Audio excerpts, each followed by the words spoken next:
Hello everyone, after a long time I am friend of you. So I am Khushboo and you are watching Education Tech Vlog. तो आज की video में हम education and society के बारे में बात करने वाले हैं, जो कि डीएलएड का आपका एक सब्जेक्ट है। तो उसी के रिगार्डिंग हम आज यूनिट 2 डिस्कस करने वाले हैं, क्योंकि यूनिट 2 आपके यूनिट टेस्ट में आ रहा है। सो आज हम यूनिट 2 कॉन्स्टिट्यूशन एंड एजुकेशन, शिक्षा एंड संविधान के बारे में डिस्कस करेंगे। अब संविधान क्या है, संविधान का शिक्षा से क्या संबंध है, ये सभी हम आज की वीडियो में डिस्कस करने वाले हैं। और हमारे संविधान में, जो हमारा भारत का संविधान है, उसमें एजुकेशन को लेकर क्या क्या चीजें दी गई हैं, किन किन आर्टिकल्स में एजुकेशन से रिलेटेड बात की गई है, उन सभी के बारे में हम आज की वीडियो में डिस्कस करने वाले हैं। तो सबसे पहले हम जान लेते हैं कि संविधान क्या है। What is constitution? तो आप देख सकते हैं कॉन्स्टिट्यूशन, संविधान। सबसे पहले जो हमारा भारत का संविधान है, उसमें शिक्षा से लेकर कुछ प्रावधान दिए गए हैं। अब क्या प्रावधान दिए गए हैं वो इस वीडियो के एंड तक आपको पता चल जाएगा। तो सबसे पहले, किसी देश का संविधान मूल दस्तावेज है। किसी भी देश का संविधान, हम यहाँ भारत की बात नहीं कर रहे, बल्कि इन द वर्ल्ड जो हमारी दुनिया है, उसमें जितने भी देश हैं, उन सभी देशों में जो भी संविधान है वो उसका मूल यानी कि बहुत ज्यादा इम्पोर्टेंट डॉक्यूमेंट है, जिसे कानून के स्रोत के रूप में माना जाता है। संविधान को कानून के स्रोत के रूप में माना जाता है कि जो हमारा संविधान है, उसके थ्रू ही हमारे देश में कानून लागू किए जाएंगे। जो भी राइट्स हैं, जो भी हमें कुछ फॉलोशिप करनी है, तो वो सभी क्या है, हमारे संविधान में लिखे हुए हैं। देन ये नियमों, कानूनों और सिद्धांतों का एक समूह है। जो हमारा संविधान है वो नियमों का, कानूनों का और सिद्धांतों का एक समूह है, जिसके अनुसार एक देश शासित है। तो आई होप कि आपको बहुत अच्छे से समझ आ गया होगा कि संविधान क्या है। अब हम भारतीय संविधान के बारे में बात कर लेते हैं। तो जैसा कि आप जानते हैं, हमारा भारत का संविधान 26 जनवरी 1950 को लागू किया गया था आफ्टर इंडिपेंडेंस। तो 15 अगस्त 1947 को हमारा भारत आजाद हुआ था। एंड उसके बाद 26 जनवरी 1950 को हमारा भारतीय संविधान लागू हुआ। बट हमारा भारतीय संविधान पहले ही बनकर तैयार हो गया था। कब हुआ था? 16 नवंबर 1949 को हमारा भारतीय संविधान बनकर तैयार हो गया था। तो इसी दिन हम भारतीय संविधान दिवस के रूप में भी मनाते हैं। हमारे भारतीय संविधान को 2 साल 11 महीने 18 दिन लगे बनने में।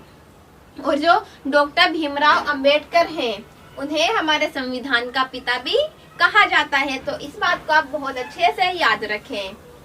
इसकी प्रस्तावना राष्ट्रीय लोकाचार, मूल्यों और आकांक्षाओं को दर्शाती है।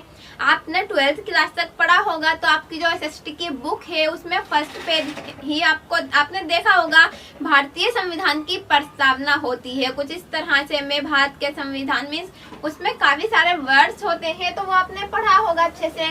तो उसका क्या उद्देश्य है, क्यों हमें बताया गया है? तो इसकी प्रस्तावना राष्ट्रीय लोकाचार, मूल्यों और आकांक्षाओं को दर्शाती है। ये राष्ट्र को आगे बढ़ने और अपने उद्देश्य को प्राप्त करने की शिक्षा देती है। हमारा राष्ट्र, हमारा देश किस तरह से आगे बढ़ेगा, किन किन कर्तव्यों का हमें पालन करना चाहिए, एक अखंडता हमें बनाए रखनी चाहिए, ये सभी बातें कहाँ हमारे जो संविधान की प्रस्तावना है वहाँ पर लिखी हुई है, जो कि हमें इजीली अपनी एसएसटी की बुकों में देखने को मिल जाती है।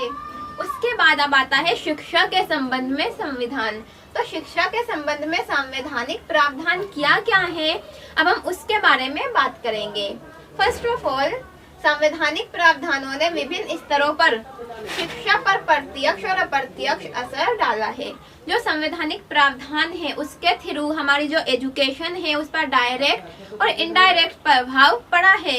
कुछ चेंजेस आए हैं, में जो हम एजुकेशन ले रहे हैं, उस पर हमारे संविधान का डायरेक्ट तरह से भी और इनडायरेक्ट रूप से भी कुछ प्रभाव, कुछ असर हुआ है। वो किस तरह से हुआ है, वो हम आगे देखेंगे। भारत में शिक्षा के संबंध में विभिन्न प्रावधान हमारी सामाजिक, आर्थिक, सांस्कृतिक और राजनीतिक आवश्यकताओं के अनुसार हैं। जो हमारे भारतीय संविधान में शिक्षा से, एजुकेशन से रिलेटेड प्रावधान दिए गए हैं, वो किसको ध्यान में रखकर दिए गए हैं? हमारी राजनीतिक स्थिति को, आर्थिक स्थिति को, सामाजिक स्थिति को, तो ये जो भी हमारी सारी स्थितियां हैं, उन सभी चीजों को देखकर, हमारी आवश्यकताओं को देखकर हमारे संविधान में हमारे एजुकेशन से रिलेटेड प्रावधान दिए गए हैं। तो चलिए अब हम बात करते हैं उन प्रावधानों की कि क्या क्या प्रावधान हैं जिनके थ्रू आज हमें एक अच्छी एजुकेशन प्रोवाइड हो रही है, हम अच्छी तरह से पढ़ सकते हैं और दूसरों को पढ़ा सकते हैं। तो फर्स्ट ऑफ ऑल हमारा आर्टिकल 15, 1 एंड 3। तो ये आर्टिकल्स आपको याद करने होंगे बिकॉज ऑफ आपके यूनिट टेस्ट एंड एग्जाम के पॉइंट ऑफ व्यू से बहुत ज्यादा इम्पोर्टेंट है। तो फर्स्ट है हमारा article 15, 1 and 3, education for women, महिलाओं के लिए शिक्षा। अब इसमें क्या क्या इंक्लूड कर सकते हैं हम? कास्ट को, रिलीजन को, इन सभी चीजों को हम ऐड करते हैं, क्योंकि महिलाओं को रोका जाता है पढ़ाई से, शिक्षा से महिलाओं को पीछे किया जाता है। कभी तो रिलीजन के नाम पर, कभी कास्ट के नाम पर, कभी सेक्सुअल वाइज की पुरुष ही पढ़ाई करेंगे, पुरुषों को ही शिक्षा का अधिकार है, महिलाओं को अधिकार नहीं है। तो आर्टिकल 15 के थ्रू हमें ये बताया गया है कि महिलाओं का भी अधिकार है शिक्षा पर उतना ही जितना कि पुरुषों का है। महिलाओं को भी शिक्षा से कोई नहीं रोक सकता। तो अगर कोई महिलाओं को रोकता है तो उसके ऊपर कानूनी कार्यवाही की जा सकती है। देन उसके बाद है आर्टिकल 21A। आर्टिकल 21A के थ्रू हमें राइट टू एजुकेशन बताया गया है कि हर व्यक्ति का, हर इंसान का पढ़ाई के ऊपर, शिक्षा के ऊपर अधिकार है। फिर छोटा हो, बड़ा हो, अमीर हो, गरीब हो, काला हो, गोरा हो, किसी को भी हम पढ़ाई से, शिक्षा से हीन नहीं कर सकते, पीछे नहीं कर सकते। हर व्यक्ति का शिक्षा पर अधिकार है, वो अपनी मर्जी के मुताबिक शिक्षा ग्रहण कर सकता है। देन उसके बाद है आर्टिकल 29। इसमें क्या दिया गया है? इसमें हमें बताया गया है protection of interest of minorities. अब माइनॉरिटीज, अल्पसंख्यकों को आप जानते हैं, अल्पसंख्यक हमारी बहुत सारी जाति हैं, जातियों के ऊपर यह अल्पसंख्यक वर्ड बनाया गया है। अल्पसंख्यकों को भारत में आरक्षण भी प्राप्त किया गया है जिससे वो भी ऊपर आ सके, ऊपर बढ़ सके, अपने आप को सभी के इक्वल बना सके। तो उन्हें भी उनके इंटरेस्ट के मुताबिक जो वो पढ़ना चाहते हैं, जो वो शिक्षा अर्जित करना चाहते हैं, तो वो कर सकते हैं, उसमें भी उन्हें कोई नहीं रोक सकता। देन आर्टिकल 30 भी इसी से रिलेटेड है। इसमें दिया गया है the right of minorities to stabilise and administrate educational institute. जो हमारी माइनॉरिटीज हैं, जो अल्पसंख्यक लोग हैं, वो अपने धर्म को आगे बढ़ाने के लिए भी अपने कोचिंग इंस्टीट्यूट्स खोल सकते हैं, प्रचार प्रसार कर सकते हैं, यह भी उनका एक अधिकार है। फॉर एग्जाम्पल सिख हैं, जैन हैं, मुस्लिम को भी हम ले सकते हैं। तो अगर वो अपने कल्चर से रिलेटेड या अपनी लैंग्वेज से रिलेटेड लोगों में अपना शिक्षा अर्जित करना चाहते हैं, शिक्षा को फैलाना चाहते हैं, तो उसके लिए वो अपने इंस्टीट्यूट्स खोल सकते हैं। उन्हें कोई भी मनाही नहीं होगी, कोई उन्हें रोक नहीं सकता। सो ये हमारा जो राइट है ये आर्टिकल 30 में दिया गया है। उसके बाद है हमारा article 45। Article 45 provision of childhood care and education to children below the age of 6 years। यहाँ हमें बताया गया है कि आर्टिकल 45 में 6 साल से छोटे बच्चे को एक special care and education provide की जाएगी। आप जानते हैं प्राइवेट स्कूल में nursery, LKG and UKG classes होती हैं। अब तो प्री प्राइमरी क्लास भी होती है, जैसे कि प्ले स्कूल्स हमारे ओपन किए गए हैं। इसी तरह से गवर्नमेंट स्कूल में पहले फर्स्ट, सेकंड, थर्ड क्लास हुआ करती थी, बट अब गवर्नमेंट स्कूल्स में भी नर्सरी, LKG, UKG क्लासेस होती हैं। क्यों? क्योंकि 6 साल से छोटे बच्चे को भी शिक्षा का पूरा अधिकार है। उसके लिए भी कुछ स्पेशल क्लासेस बनवाई गई है जिससे उसे भी एक अच्छी शिक्षा प्रोवाइड हो सके, उसकी देखभाल अच्छे से की जा सके, उसकी समझ विकसित की जा सके शिक्षा के लिए। तो आई होप कि आपको यह भी अच्छे से समझ आया होगा। इसके बाद है हमारा आर्टिकल 46। आर्टिकल 46 में हमें promotion of education and economic interest of the SC, ST and PWD, जो हमारे शेड्यूल कास्ट है, शेड्यूल ट्राइब है एंड वो लोग जो जिनकी आर्थिक स्थिति मजबूत नहीं है, उनको भी शिक्षा का पूरा अधिकार है।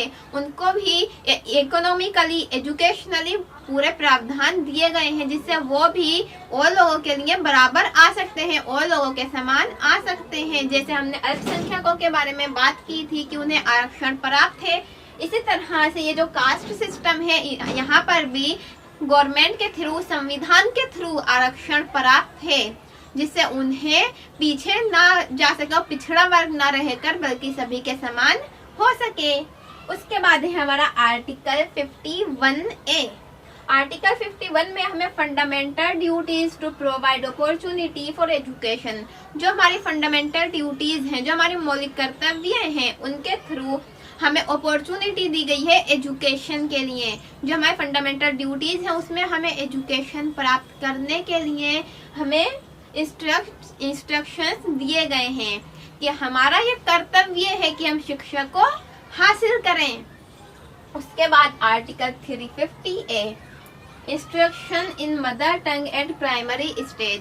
प्राइमरी स्टेज यानी कि 1st to 5th क्लासेस में हमें मदर टंग को सीखने के इंस्ट्रक्शन दिए गए हैं, जो कि हमारा एक राइट टू एजुकेशन है, हमारा शिक्षा का एक हक है, हमारा अधिकार है कि इसमें हमें जो हमारी मदर टंग है वो हमें सीखनी है। अब जरूरी नहीं कि वो हमारी मदर टंग हिंदी हो, मदर टंग हमारी मातृभाषा वो होती है जो हम पैदा होकर सबसे पहले सुनते हैं, जो हमारी सबसे पहली बोली जाने वाली भाषा है। फॉर एग्जाम्पल, अगर हम आंध्र प्रदेश में पैदा हुए हैं तो वहाँ की जो लैंग्वेज है वो हमारी मदर टंग होगी।